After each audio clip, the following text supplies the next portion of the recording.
What's up, everyone? It's Michael Fight, and welcome back to our E3 coverage.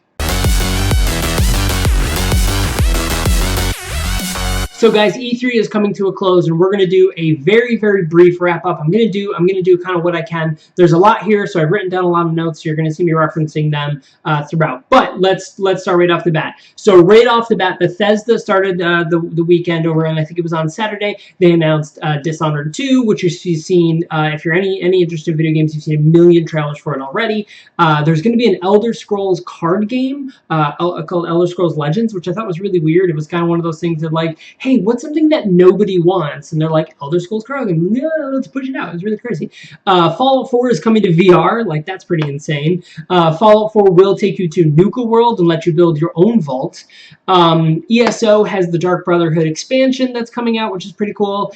Skyrim remake, which is pretty awesome. That's going to be completely remastered on the Xbox One and PlayStation 4 with all the PC mods and the DLC.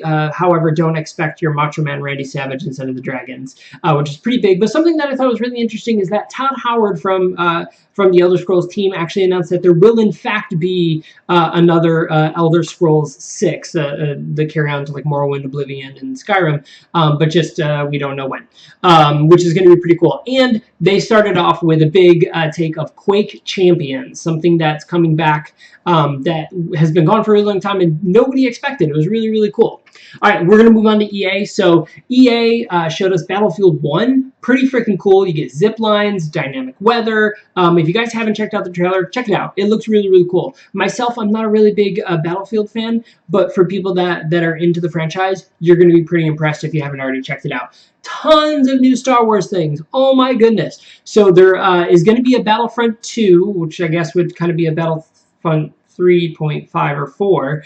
But yes, and there's going to be that. There's going to be a Lego Star Wars. There's going to be a third-person Star Wars. There's going to be pod racing Starfighter Star Wars.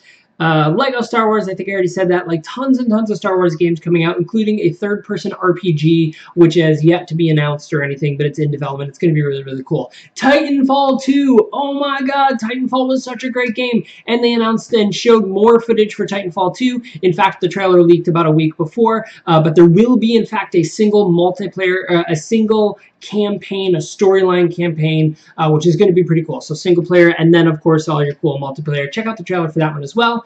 Mass Effect Andromeda, FIFA 17. Does anybody care anymore? Maybe football fans. A lot of great improvements to FIFA, including actual coaches that are in there and the chance to win money, which is pretty cool. So Microsoft not only announced a smaller Xbox One that's coming out later this year called the Xbox One S, but they also announced that the Project Scorpion is coming out in the following years, and that's going to be their big new console. It's going to have full VR support, 4K, as does the Xbox One Slim.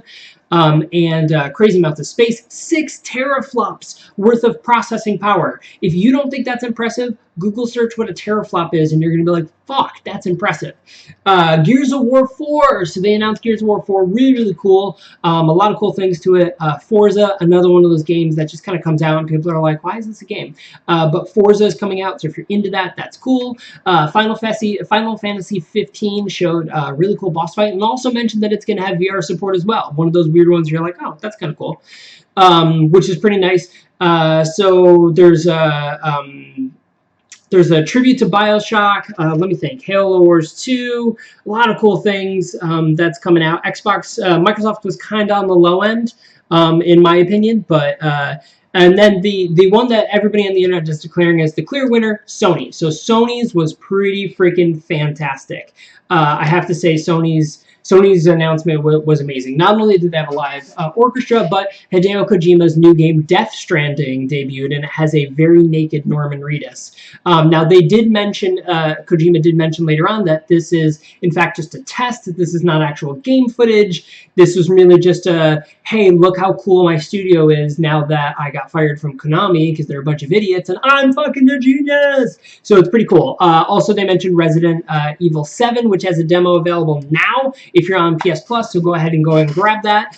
There's going to be a brand new Spider-Man game, which has no ties to the films, just as a heads up. Very, very important to know.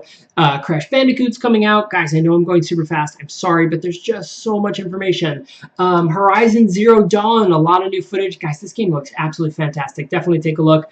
Days Gone is a brand new zombie shooter. Looks very Last of Us, DayZ, I don't know, that kind of take. And then the big one, the one that started off the whole Sony presentation, was God of War, which is coming back, which looks absolutely beautiful. It looks really, really beautiful. They showed actual gameplay footage, so definitely check that out. Now, the big one, Nintendo. So Nintendo finally showed footage of The Legend of Zelda Breath of the Wild, which is coming to NX and the Wii U.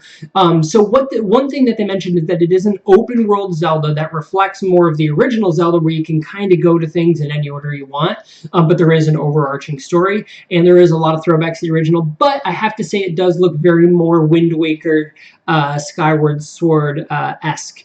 In terms of graphic gameplay, monsters, and stuff like that. So don't expect to be seeing an Ocarina of Time or Link to the Past reference. But one thing that they did mention is that not only is the open world so large, but that the demo they had available at E3, they said that no single person that was playing the demo would be able to go through the entire amount of content that was available in just the demo. In fact, they even said that the playable demo at E3 represented only 1% of the entire game. Shit, that's really cool, guys. So there's going to be a lot of cool things with Legend of Zelda Breath of the Wild. And then, of course, they announced a whole bunch of other Nintendo things that are very common. Pokemon, a couple of new IPs that everyone's going to be like, yeah, that's cute.